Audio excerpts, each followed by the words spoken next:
আজি আমি গুৰুজনাৰ জন্মভূমি কৰ্মভূমি নগাঁৱত আহি উপস্থিত হৈছোহি। বৰদোৱা থানলৈ বুলি যাত্ৰা কৰিছোঁ। ইয়াত বৰষুণ, প্ৰবল বৰষুণৰ কাৰণে ৰাস্তাত যথেষ্ট পানী জমা হৈছে। এয়া আৰু আমি ঠিক এতিয়া 9:37 গৈছে আৰু আমি 10 মান বজাত বৰদোৱা থানত উপস্থিত হ'মগৈ।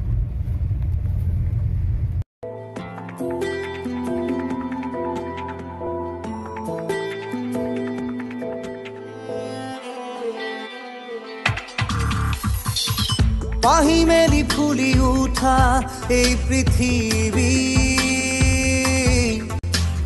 খুলি খুলি সৰি পৰে কি নিয়তি। বৰদোৱালৈ গৈ আছোঁ। বাটত অলপ সময় ৰৈছোঁ, 1 মিনিটমান সময় আকৌ তাৰ পৰা যাম। মৎস্য উৎপাদনৰ ক্ষেত্ৰত নগাঁৱৰ বিশেষ নাম আছে। এইটো ডাঙৰ ফিচাৰী, সেই দূৰত এখন ডাঙৰ শাক পাচলি বজাৰ। একে একে মিলি শূন্য হয় কি দৰে সূৰ্য উদয় কৰি হিমালয় নদী জানো বয় হেতুক সিক্ত হৃদয় অথবা প্ৰণয় অনুভূতি জানো হেতুক প্ৰাপ্য যদি ন্যায্য নহয় অধিকাৰ জানো হেতুক ৰিক্ত সময় প্ৰতিবাদী হয় এই দাবী জানো হেতুক। এয়া আমি বৰদোৱা সত্ৰৰ প্ৰৱেশ পথ পাৰ হৈছোঁ আৰু খুব বেছি 7 মিনিটত আমি পাই যামগৈ।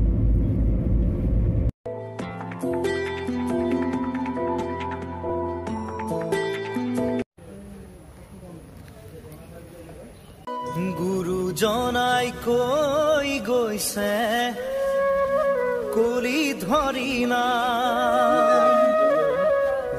শাস্ত্ৰতো লিখা আছে নামে সে কল্যাণ।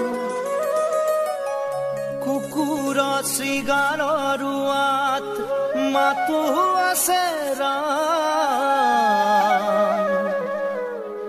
ৰাম নামৰ মালা গাঁঠি কৰা নিজ কাম।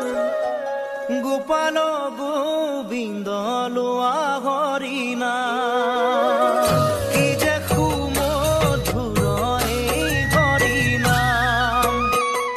গুৰুজনাই কৈ গৈছে কলিৰ হৰিণা শাস্ত্ৰতো লিখা আছে নামে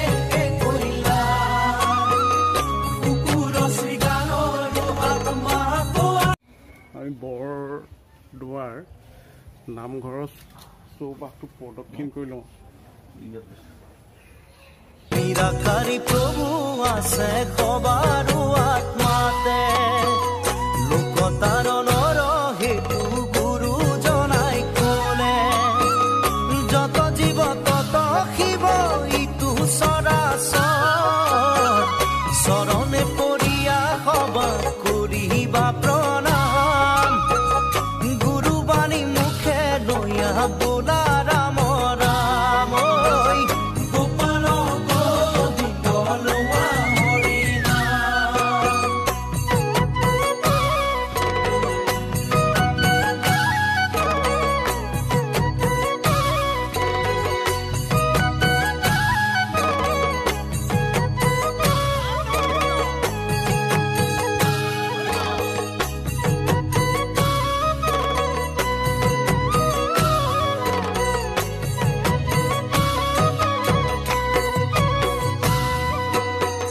হৰিভক্ত এক জাতি নাই ভেদা ভেদ।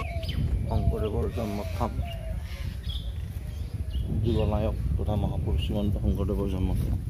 আমি আজি বৰদোৱাত উপস্থিত হৈছোঁহি। এক সুন্দৰ পৰিৱেশ, নিৰিবিলি পৰিৱেশৰ মাজত আজি আমি আছোঁ। ভাল লাগিছে।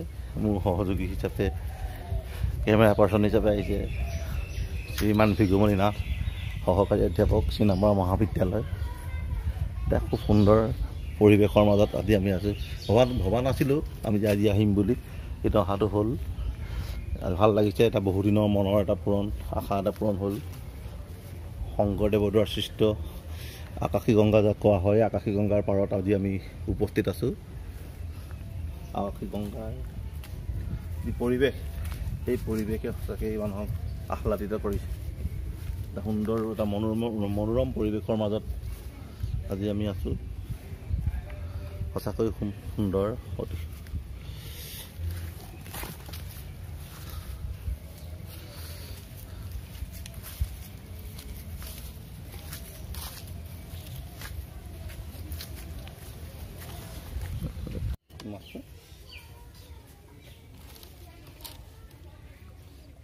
একুৰিয়াম ফিছ নহয়, বাহু ৰৌ বাহু।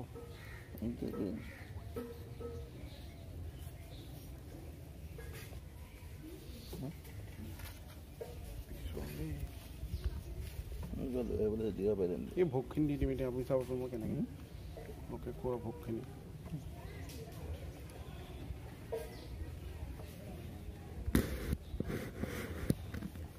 অকণমান মই দিছোঁ দেই, মই দিছোঁ মই ধৰি পোৱা নাই যে আগে পিছে মই কৈ থাকিলে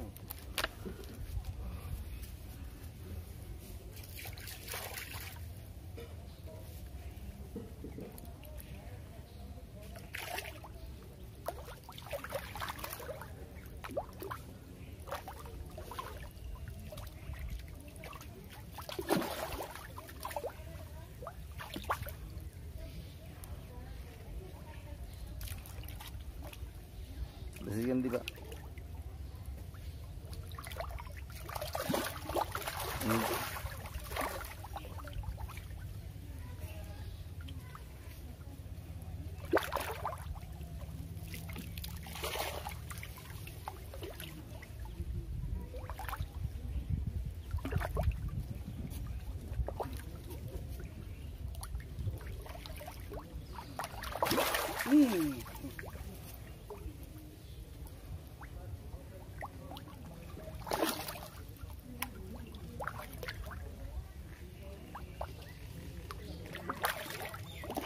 পানী মাৰি দিয়া হৈছে। মানুহৰ পৰা শিকিছে, মানে মানুহৰ পানী মৰা দেখিছে, মাৰ সেই তেনেকৈ শিকিছে, পানী মাৰি দিছে।